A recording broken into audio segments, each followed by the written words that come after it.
Nah, jadi apa yang kita pelajari dari ilustrasi tadi, betul apa yang dikatakan Bapak Ibu semua, kita tidak bisa menyamaratakan ya apa yang menjadi tujuannya sama Bapak Ibu ya, tujuannya sama, tapi levelnya yang bisa kita buat berbeda karena di dalam satu kelas itu siswa itu mempunyai karakter dan tingkat atau potensi yang berbeda Bapak Ibu. Kita bisa membuat level-level di dalam satu kelas itu ya. Nggak mungkin si A disamakan dengan si B ya pencapaiannya. Nah, itulah nanti yang disebut dengan kriteria ketuntasan tujuan pembelajaran. Nanti kita belajar Bapak Ibu terkait itu ya.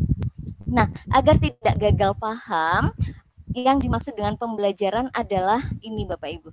Aktivitas merumuskan capaian pembelajaran menjadi tujuan pembelajaran dan cara mencapai tujuan pembelajaran tersebut. Yang Bapak Ibu tahu dari tujuan pembelajaran itu nanti disusun ke dalam alur tujuan pembelajaran yang dulu disebut sebagai silabus gitu ya Bapak Ibu ya.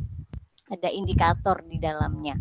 Nah, sedangkan assessment itu adalah aktivitas selama proses pembelajaran untuk mencari bukti ketercapaian tujuan pembelajaran itu sendiri. Ya, sebetulnya kalau kita tahu ya dan bisa merancang assessment dengan baik, kemudian prosesnya sesuai, maka ketercapaian atau harapan kita terhadap ketercapaian tujuan pembelajaran itu nggak jauh beda Bapak Ibu dengan proses yang dilakukan. Namun yang selama ini kita lakukan adalah menyamaratakan itu tadi sehingga yang menjadi harapan kita itu kadang tidak sesuai dengan ekspektasi kita gitu ya Bapak Ibu ya. Nah, ini jangan lupa profil atau kompetensi yang ingin dihasilkan oleh sistem pendidikan di Indonesia, yaitu pelajar Indonesia merupakan pelajar sepanjang hayat yang kompeten, berkarakter dan berperilaku sesuai dengan nilai-nilai Pancasila yang akhirnya dikerucutkan kembali menjadi profil pelajar Pancasila ya Bapak Ibu ya. Di dalamnya ada 6 dimensi ya. Bapak Ibu udah hafal ya 6 dimensinya ya. Kalau dinyanyikan biasanya anak-anak itu becak-becak itu ya.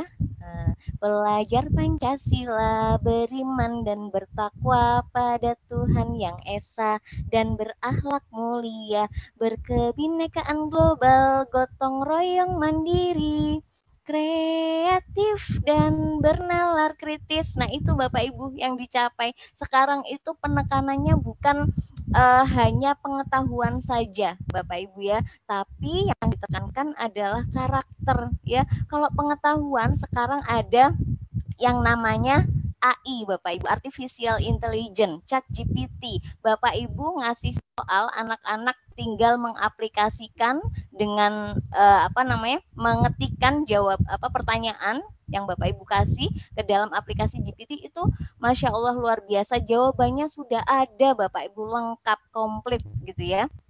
Nah, bahkan Bapak Ibu kalau memberikan soal-soal hots itu kisi-kisi jawabannya itu sudah langsung muncul gitu Bapak Ibu ya di artificial intelligence itu. Makanya di sini kalau Bapak Ibu sering dengar guru itu nanti akan digantikan oleh teknologi, itu betul Bapak Ibu ya. Karena tanpa guru pun anak-anak bisa belajar melalui teknologi. Nah, supaya kita tidak tergantikan, pendidik tidak digantikan oleh teknologi, ini yang kita tekankan Bapak Ibu ya. Kita mengajarkan atau menekankan, menumbuhkan karakter baik ke dalam diri mereka sehingga bisa menjadi aset masa depan buat mereka. Jadi yang mereka ingat bukan 1 ditambah 1 yang Bapak Ibu ajarkan gitu ya, atau materi aljabar dan lain-lain, tapi oh iya ya dulu pada saat saya mengerjakan proyek mapelnya Bu A misalnya, saya jadi bisa mandiri mengerjakannya tanpa bergantung pada orang lain. Oh iya ya, pada saat dulu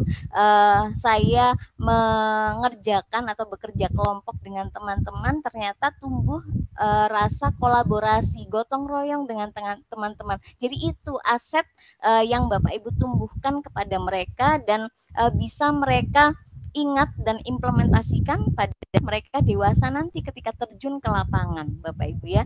Kalau dulu seumuran kita di waktu kecil itu kan pengetahuan ya Bapak Ibu yang di drill gitu ya Bapak Ibu, sehingga sampai sekarang kita hafal perkalian 1 sampai 100 itu dulu ya, kelas 3 SD aja sudah hafal gitu. Tapi kalau anak-anak sekarang ditanya 7 kali 8 itu masih mikir dulu gitu ya Bapak Ibu ya. Nah itu Bapak Ibu, jadi kata Ki Hajar Dewantara, didiklah anak sesuai dengan zamannya, kodrat zaman, kodrat alam gitu ya Bapak Ibu ya. Nah karena anak-anak kita itu berbeda dengan zamannya kita dulu gitu ya Bapak Ibu ya. Nah fokus utamanya di dalam pembelajaran dan asesmen adalah untuk menjadikan peserta didik menjadi pembelajar yang aktif. Pembelajar yang aktif itu akan memudahkan usaha untuk mengaktualisasikan tujuan pendidikan, yaitu berkembangnya karakter baik dan kompetensi peserta didik.